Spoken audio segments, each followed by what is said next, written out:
Bienvenue sur mon tutoriel numéro 119 et aujourd'hui on va voir Zabbord en Transact SQL. Alors, Zabbord, qu'est-ce que ça fait? Ça indique si SQL Server annule automatiquement la transaction en cours lorsque l'instruction Transact SQL déclenche une erreur. Donc par défaut il est désactivé et lorsqu'on l'active et qu'on lance une instruction Transact SQL, qui génère une erreur d'exécution. La transaction est interrompue, il fait un rollback complet de sa transaction.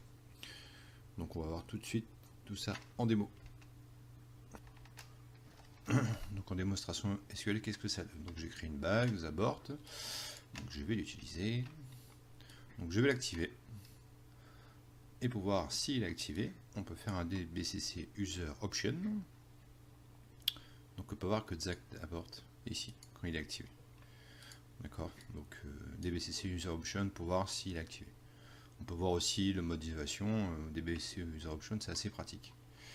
On peut voir aussi le text style, le langage, la date du format. On peut voir plein de choses assez intéressantes. Donc je vais créer deux tables. Classique, PK, FK. Donc j'ai créé deux tables. J'insère 4 valeurs. Je désactive le Zabbord à off. Donc je fais un begin tran, j'insère 3 valeurs. Donc je sais que sur la valeur 2, il y aura une erreur de foreign key.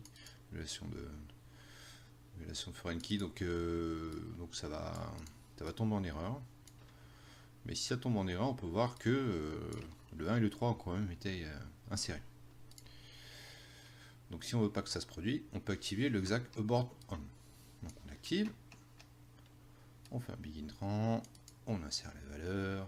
Et je vais voir sur la valeur 5, je vais avoir la même chose qu'auparavant, que sur la valeur 2, j'aurai une erreur sur la FK. Donc, comme prévu, il y a une erreur. Et qu'est-ce que dit?